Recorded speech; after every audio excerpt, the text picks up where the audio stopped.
कि आपके घर में पानी भरने का तो घड़ा है ना मिट्टी का, उसमें सुबह सुबह चूना डालना, सब लोग पी लेंगे, तो चक्कर ही खत्म हो गया ना। आप रोज मिट्टी के घड़े में पानी भरते हैं, पानी भरते ही थोड़ा सा चूना डाल दो, दिन भर वो पानी कोई भी पिएगा, सबके शरीर में चूना जाएगा, सबके काम आएगा। कितना डालें? अगर 15 लीटर का घड़ा है, 15 लीटर का, तो उसमें कम से कम 5 ग्राम चूना डालूंगा। 20 लीटर का है तो 6 से 7 ग्राम चूना डाल दो, और 30 लीटर वाला घड़ा है सबसे बड़ा, तो उसमें 10 ग्राम तक चूना डाल दो।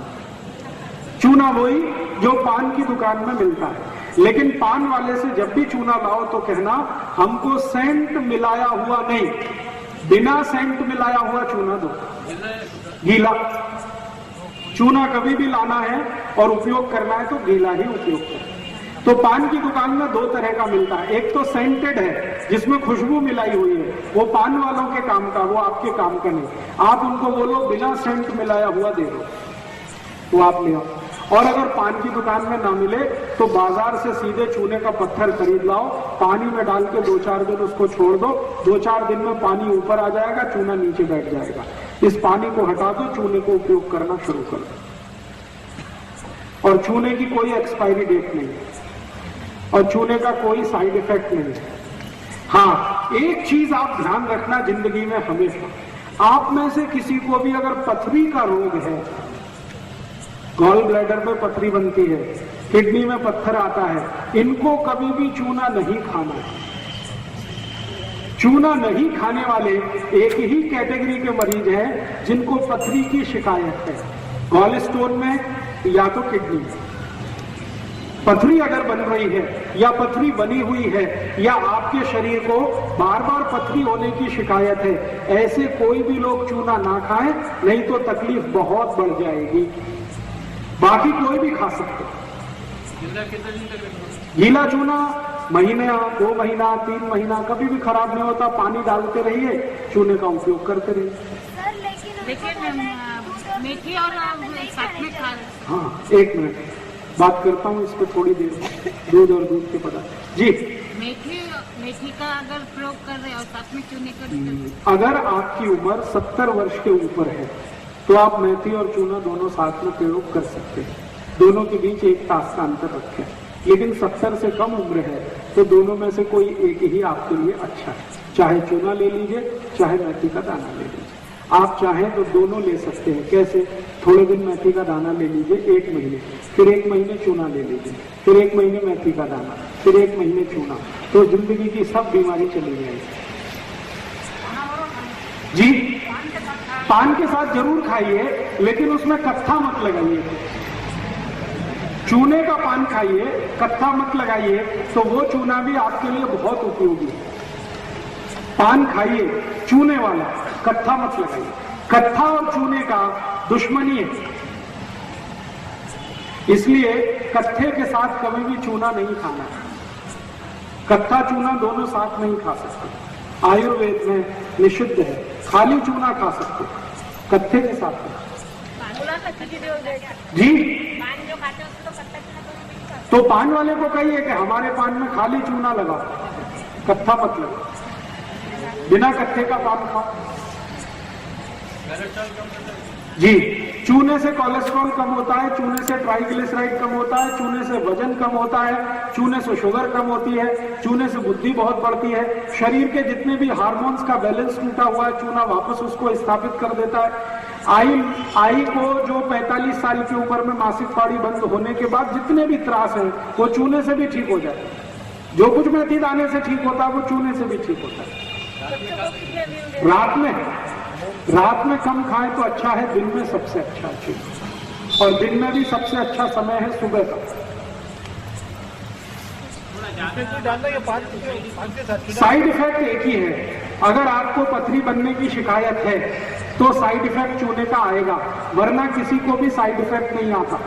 अगर आपको पहले से शरीर में पथरी बनने की शिकायत है तो चूना खाने पर इतना ही होगा कि पथरी फिर बन जाएगी। इसलिए आप पथरी बनने की शिकायत पहले दूर करिए। वो नहीं है तो कोई साइड इफेक्ट नहीं आएगा। अगर थोड़ा भी चूना ज्यादा खाया तो पेशाब के साथ शरीर के बाहर अपने आप निकल जाएगा। चाट के खाया तो चाट के खा लीजिए। जीभ की ताकत कितनी है ये इस पर निर्भर करता है। अगर आपकी जीभ टॉलरेट कर सकती है तो चाट के खा लीजिए, कोई दिक्कत नहीं। 1 ग्राम तक चाट सकते हैं रोज। पान के साथ चूल्हा लगा रहा उसको कुछ डालना क्या? पान में सौंफ डाल सकते हैं, लवंग डाल सकते हैं, इलायची डाल सकते हैं, दालचीनी का पाउडर डाल सकते हैं, कत्था नहीं डाल सकते। हाँ, तो बिना कत्था डाले चूना लगा के खा लीजिए। बच्चे को लगभग, अगर आपका बच्चा थोड़ा उम्र में 15 साल के आसपास है तो उसको 1 ग्राम दे सकते हैं, लेकिन 15 से कम उम्र के जितने भी बच्चे हैं उनको आधा ग्राम ही काफी है। 1 ग्राम का आधा। उनको लगभग, अगर आप मानसिक बीमारी के लिए दे रहे हैं, जिनको मैंने कहा ना मतिमंदता है, उनको तो 1 साल लगातार देना पड़ता है। ऊंच बढ़ाने के लिए अगर दे रहे हैं तो भी लगातार 1 साल देना पड़ता है। बाकी सभी बीमारियों में 3 महीने से ज्यादा देने की जरूरत नहीं। कावी के रोग में, जॉन्डिस में 10 दिन से ज्यादा देने की जरूरत नहीं। जी गर्मी के सीजन में ले सकते हैं, चूने से कोई तकलीफ नहीं। अब मैं आपको एक बहुत महत्वपूर्ण माहिती देने जा रहा हूं, तो सभी आई ध्यान से सुने तो अच्छा है। कई बार क्या होता है कि घर में बच्चे पैदा होते हैं ना, छोटे बच्चे, तो 2-4 दिन होते ही उनको कावड़ हो जाता है। कई बार ऐसा जॉन्डिस होता है और वो जॉन्डिस कई बच्चों की जान ले लेता है और आजकल ऐसी बहुत केस आ रहे हैं। तो मेरा एक निवेदन है कि जिनके भी घर में नया बच्चा आया है वो आई को नियमित रूप से चूना खिलाए, तो उसका जो दूध है, दूध में चूना आएगा और बच्चे को मिल जाएगा, तो उस बच्चे को कभी भी काबिल नहीं आएगा। दिन रह गए। हाँ, अगर आई को 8 महीने पूरे हो गए तो चूना खिलाना शुरू कर दो। लगभग 7 महीने से भी दे सकते हैं। आई को कैसे देना है? सुबह सुबह नाश्ते के समय दही और चूना दोनों मिला के दीजिए। 100 ग्राम दही, 1 ग्राम चूना गर्भवती गर्भस्थ आई को जरूर दीजिए, ताकि उसके बच्चे को काविड़ ना हो। जो आई भी गर्भावस्था में चूना खा ले 1 महीने, उस आई के बच्चे को कभी भी काविड़ नहीं होता, जॉन्डिस होता है।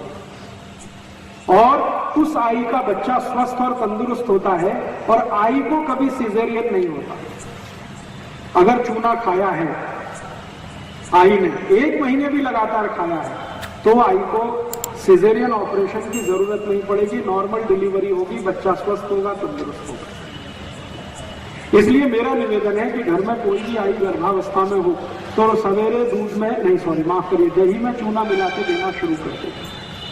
और उसी आई को एक काम और करेंगे तो और भी अच्छा है। सवेरे तो दही और चूना देना और रात को उस आई को गाय का दूध और तूप मिला के देना। गाय का दूध और उसमें मिलाया हुआ तूप, 1 गिलास दूध में कम से कम 2 चम्मच तूप रात को देना और सकाड़ी दही और चूना देना, नहीं तो ताक और चूना देना। ये 2 चीज अगर नियमित रूप से 2 महीने 3 महीने आई को दे दिया गर्भावस्था में, तो डिलीवरी नॉर्मल होगी, बच्चा स्वस्थ होगा, तंदुरुस्त होगा और उस बच्चे को भविष्य में कोई भी रोग और बीमारी जल्दी नहीं आएगी। उस बच्चे को लस देने की भी जरूरत नहीं पड़ती। ये जो पोलियो का लस देते हैं ना, हेपेटाइटिस बी का लस देते हैं, जो बच्चों की आई में चूना खाया है गर्भावस्था में, उन बच्चों को कोई भी लस देने की जरूरत नहीं होती। उनका शरीर का रेजिस्टेंस पहले से ही इतना अच्छा होता है कि कोई भी बीमारी को वो झेलने की ताकत पहले से रखता है।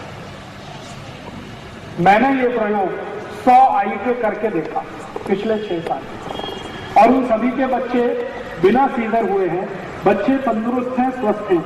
किसी को भी पोलियो वैक्सीन नहीं दिया आज तक। कोई बच्चा उसमें 2 साल का है, कोई 3 साल का भी है।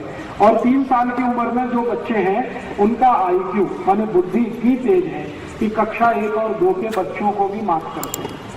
उनमें से एक छोटी बेटी है, अकोला में है, उसका भी एडमिशन कराया 3 साल की उम्र में, तो उसके स्कूल की प्रिंसिपल बोलती है कि इसको 3 क्लास के बच्चे से भी ज्यादा ज्ञान है। अभी उसका एडमिशन KG में हुआ है। इतना IQ तेज है, रिसेप्टिविटी इतनी तेज है, और ये सारा का सारा प्रभाव है चूने का। वो आई ने गर्भावस्था में नियमित रूप से 4 महीने चूना लिया है उसकी बच्ची बहुत ही स्वस्थ तंदुरुस्त है, कभी दांत निकलते समय बीमारी उसको हुई नहीं। बच्ची को सर्दी जुकाम आज तक 3 साल हो गया, कभी आया नहीं उसको, बुखार को भी हुआ नहीं। पूरे अकोला शहर में चिकनगुनिया हुआ, उस बच्ची को नहीं हुआ, उसकी आई को भी नहीं हुआ। जी